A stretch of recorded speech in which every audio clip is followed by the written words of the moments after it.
Hey folks, how are you doing? Just a quick one this weekend, not a huge amount to update on. Pond's still holding at 13.2 degrees, but as you can probably guess, it's still fairly mild, still 12 degrees here, 13, 14, depending on the day. It's a bit dull and wet today. But next week it's a change. I think it's to be down about 8 degrees high during the day and much lower at night, so we'll see how it goes. As you might be able to see from my UV connection, it's still leaking, still water there.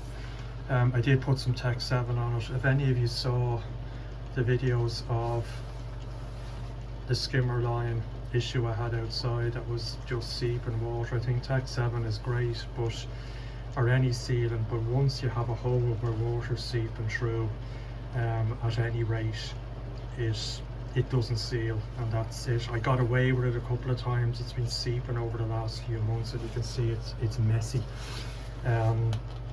but it's definitely around here. I think it's actually this side that it's going up here. Now you may say, why don't you just drill the body and put the UV in there? Well, one of the challenges I have, and I didn't realise it at the time, I went for an 80 watt UV. Why did I go for 80 watt over 40 watt amalgam? It was the price. The differential in price between the 40 watt and the 80 watt wasn't significant, and my pond is in a lot of direct sunlight, so I decided to go for the 80. But the problem was, if I were to drill into the side of the drum, there isn't enough room in the width to span. There is, as I've shown before, you can just see down there covered in crap, and I'm due to do a clean tomorrow, a bracket that you can put the UV on. But I do like the UV around the drum because it does keep the drum clean. One of the problems about using one of these, and I've had to order a new bulkhead for the UV, those things are, it worked out about €40 shipped to Dublin, which was a bit galling, but there you go. You can see with these things there, particularly that one that's blanked off, they do bulge out,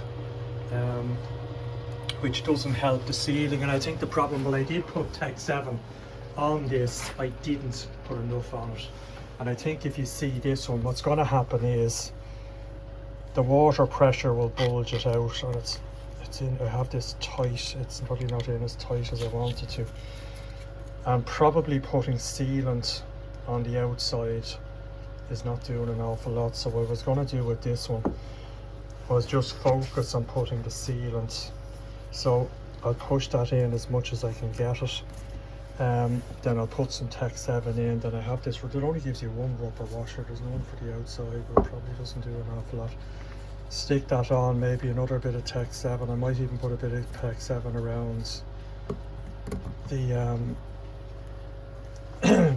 the threads on it, and then screw it in by hand tight, and maybe even yet another bit of Tech 7 around this thing when it's in, and leave it for 24 hours. The reason I had to buy a new one is because, you know, I'm going to drain down my filter obviously to get this yolk out, or else water will go everywhere.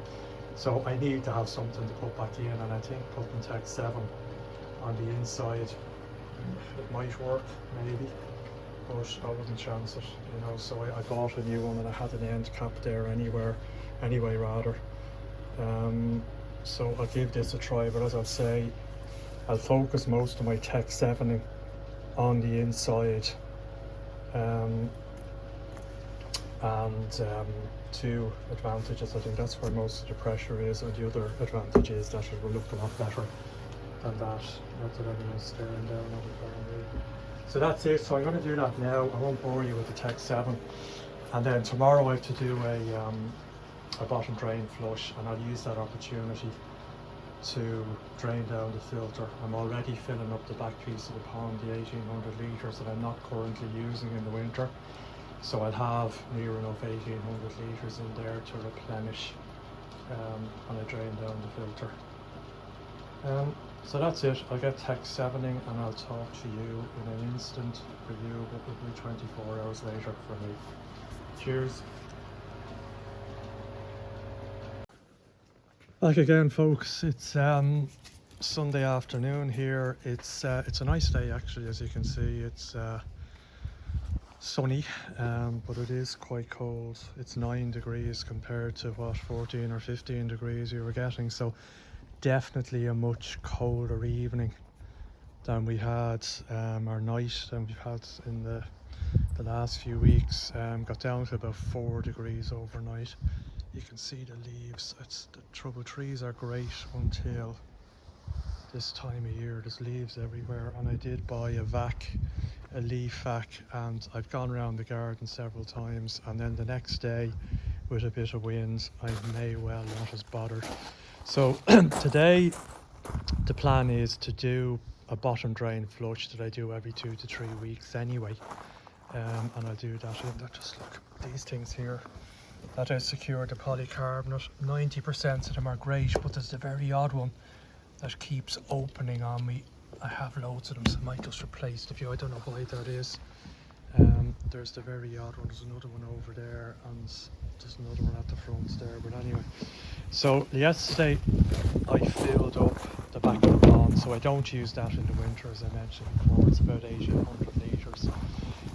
So I put the guts of that in there, a bit of sodium thiosulfate to dechlorinate it, and then what I'll do is I do my bottom drain flush into the drum, the dirty side of the drum, vac it out. So while I'm doing that, my pipes are all under here, by the way. I have toyed with the idea maybe at some stage, I didn't do it.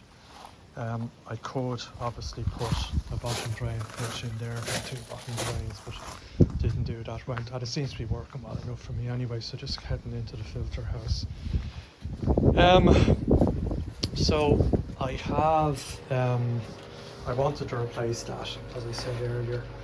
It's dripping and it's annoying me. It's a minor problem, but I want to replace it. What I did yesterday was got a new end cap, got a new bulkhead for the UV, and I have basically tech 7'd it within an inch of its life inside. Bloody ugly, but I won't have to look at it, so I don't care.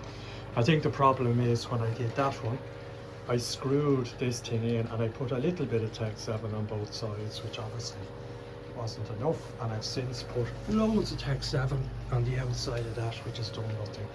So in order to replace this and not have 800 litres or so in the filter drain all over the floor, I'm going to have to drain the filter. So what I'll probably do is I'll shut here, let the pump run for a minute or so, drain it down fairly low, and then I can vac out the rest, and then I will do my filter flushes, and then, as I say, I can get all that done, replace this, and should be able to top up the pond then from the back piece. I have a butt pump for that, so I'll just talk you through it as I'm doing it in bits and pieces. As has been said by many others with channels, it's not that easy to do this stuff and film it, but I'll try and check in as I'm going along, which I suppose there's bits of it you're not interested in, they're fairly straightforward. But as I'm pulling out the UV, just to show you what's involved in inserting a UV in that way. Also, I think yesterday, if I remember, when I said the pond was about 13.1 or 2, it dropped down to 12.6.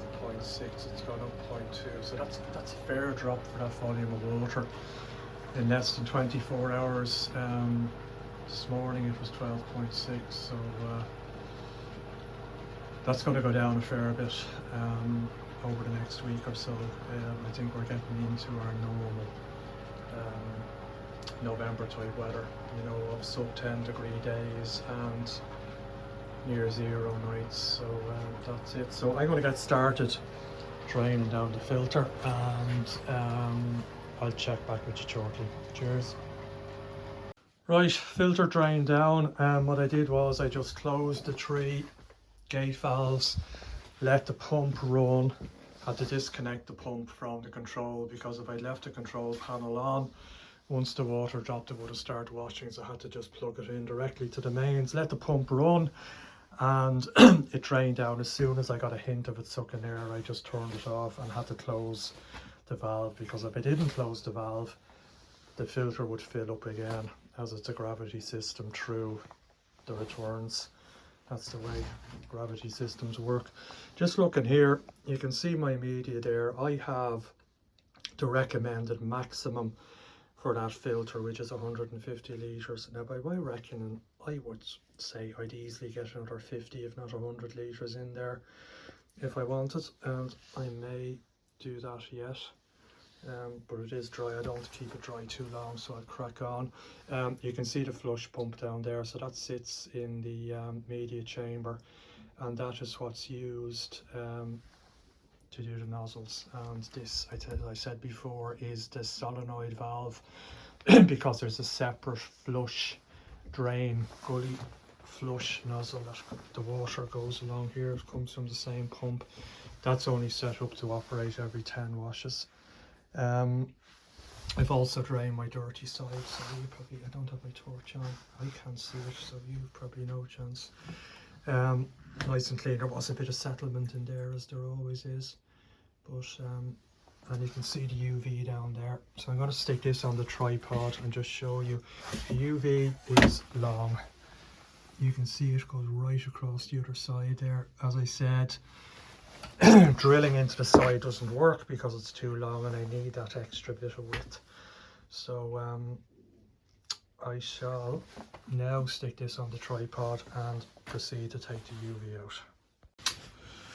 Right, what I'll do first is just unscrew the UV. So for normal operation, you can unscrew this and remove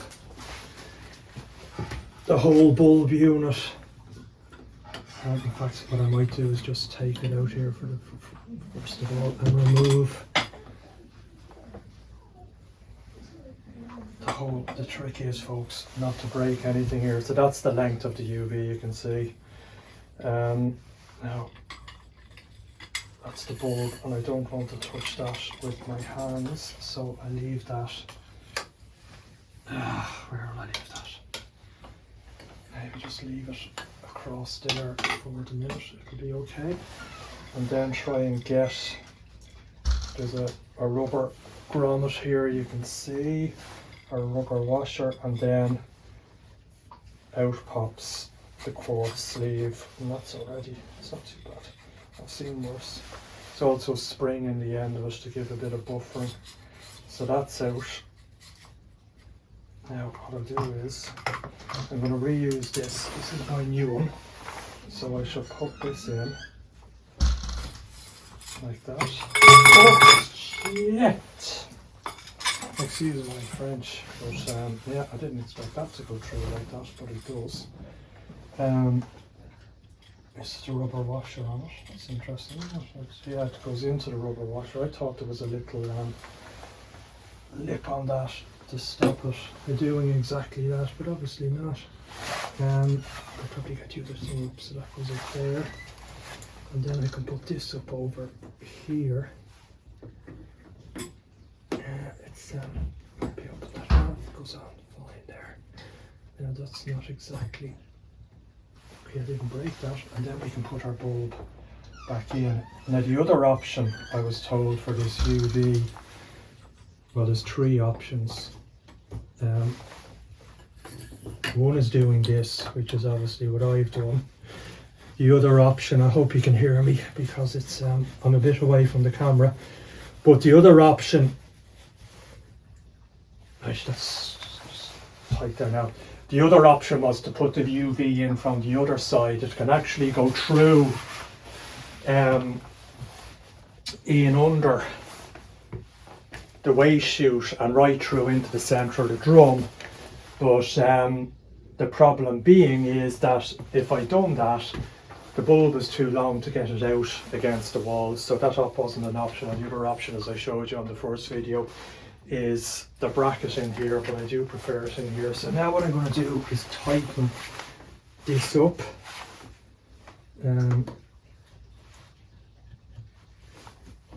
probably tighten it up by hand a bit to start with. Yeah, I certainly will tighten it up, it's very loose. You don't need to tighten these Jubilee clips an awful lot, you just want to get a bite on them, because I'd say what would happen, now sometimes you worry that the plastic will crack, but the plastic is fairly solid under this. I'd say the Jubilee clip would give out before the plastic would scotch. You don't need a huge amount. I probably should have cleaned around it, but this is certainly not an area where I had it. And then that's tight enough. You don't want it over tightened either, because it can damage the rubber boot. So that's it. What I'll just show you doing now is I'm going to open up that bottom drain. I'm going to take you back off the tripod. The far one, as I said before with it, I'm just slightly concerned that I seem to get more debris from it. Now maybe it's just because it works harder given its position, and I'm not too sure which is the front or the back one, and I should know, or if it's the fact that there's not as much to pull off it. I'd say it's the latter. Let me try opening it up. There you go. You can see there it's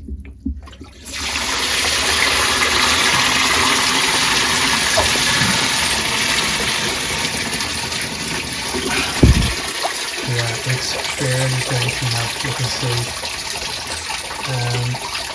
Fair bit of food, waste, probably algae in there as well.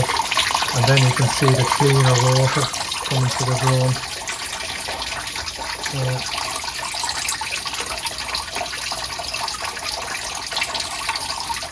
Right, I'm going to get on and vac this, and then I'll report back to you as I'm outside topping things up again. I probably won't do an awful lot of flushes. I'll do maybe two. It's just I want to make sure I have enough water. I'd never go as far as completely emptying the filter, so I don't want to go to a level where I don't have enough water to top it up, because of the gravity system. The filter won't operate properly, and it takes ages to top it up again. So I'll get back to you shortly. Cheers. Right, just to wrap up, everything looking good, nice and clean, no leaks as yet. That's just a bit of paper that was under previously. Just to show you the one I took out, should have really compared. I really didn't put enough Tech 7. I'll just step outside. I really didn't put enough Tech 7 on it. When you see it, I put some under the ceiling ring. That was all put on after the fact. There was a bit under that, but very little around it, so that was my problem. So you saw the other one earlier. So it should definitely hold. The good thing about this is that I can clean that up and reuse it if I ever need it at some stage, including the end cap. Bit of a pain in the arse, but it can be done. I did clean the window, not on the outside, just on the inside. It wasn't too bad, bit of algae. I just lifted the front up onto the middle as I did there, but I was just vacuuming. This is the thing with these side bits. I need to get that back on. They're pain in the arse as well. And there's lots of things that are pain in the arse at the minute, but that is definitely those little side yokes. I pulled one off completely on the other side, but I did get it back on. The other side is the foil tape. These are the breathable fabric tape, and these are the worst to get on. It doesn't slide on over the fabric so easy. But anyway, so what I have here is I push this forward. It's bloody everywhere. So I have my back filled up. I doubt there's leaves in there as well. Just to get that down at the bottom. And it is in the process of I hope I have enough water there now, because I've never had it that low. You know, I do my bottom drain flush every 2-3 weeks, but I never empty the filter, and I did today for the obvious reason. So hopefully there's enough. That's kind of it. I want to clean the leaves off these things. Should have done it before I started moving stuff around, because it's just going into the pond. But that's it. I did also put this in. There's a bit of rubber matting I have, or it's not rubber, it's polystyrene or whatever it is, foam matting. Cut a bit of that to put under just to give it a little bit more height, and also it doesn't damage the lid of the skimmer. So that's kind of blocking up that bit as well. And I did do my bottom drain, or a quick back at the bottom of the pond. It wasn't too bad. I've seen it a lot worse and I've seen it better. The reason you can tell is there's a clear tube there, and I've had times where I've vacuumed it and it's nearly gone dark brown. There's a lot of crap and probably algae and fish waste. It sort of turned a very light brown, so there was something there. I didn't have any during the summer. Once I had sort of got the pumps running optimally, we just turning over the pond once an hour. I may just turn the one pump I have running up a tiny bit. It's on about 85%. I might turn it up to 95%. And just keep, because it's with bottom drains, you know, this is my first time having a pond with bottom drains, and you do sort of get the impression that there's a lot of pull on the bottom drains, and there kind of isn't, you know. It's they're 4-inch or 110mm pipes, so the speed of the water running through them is not that fast. You know, with the 50mm or 2-inch pipe returns, it's a lot quicker. So you do get waste and silt building up in them. And also I find that if stuff is suspended and gets sucked towards the bottom drain, it goes down. If it does get onto the floor or the ponds, you know, even if you shut down, you know, the other bottom drain and the skimmer and have one open and full with the pumps running full, you still won't pull stuff really towards it. It's not that sort of pull. It's a gentle, continuous pull. By the way, when I did a flush on the other bottom drain, it was as bad as the first one that you saw. So I did both of them 3 times, and the third time it was, you know, a bit of debris in it, but a lot clearer. So there's no doubt there is silt build up in the bottom drains that needs to be flushed out. So if you have bottom drains, particularly larger ones, on a gravity system, I would absolutely advise you, because what would happen in the longer term, obviously the worst case scenario is your bottom drain gets blocked, but they are also a breeding ground for bacteria as that silt builds up. So it's always a good exercise, and I think I'll find myself every 2 weeks. You know, drums are great, but they're not maintenance free. You know, I do a lot less maintenance on the pond than I would have done previously. I'll just check this, you know, but it does need an hour or two once every 2 to 3 weeks, which is grand, you know, so it keeps the interest on footing. It looks as though I do have plenty of water. And there's something else. This is stuck, that's what it is. So that's it. I'll do an update next week, as anyone who has a channel kind of says. We're getting at that stage where pond wise not a lot is happening. I'll certainly keep you updated on the temperature. It's going to be interesting to see over the next week or so what it goes down to. I wonder what it is at now that I'm doing that water change from the back. 12.4. Yeah, it's come back up. What was it, 12.8 earlier, I think, so a little bit lower. That's probably the water from the back. So yeah, no, we're getting to that stage where not a lot is going to be happening, so the videos will be less common, but I'll certainly keep you up to date on the temperature, and I'll continue feeding. I'll probably get a bit of wheat germ for them tomorrow, and I must clean.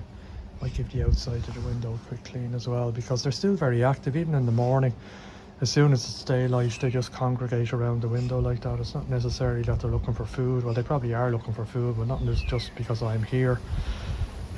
They do it anyway, which is nice to see, but definitely as it gets a lot cooler, they won't be as active and won't be feeding. So I'll leave it at that. If you have any questions or comments, let me know, and I'll get this topped up and get everything back together. Cheers.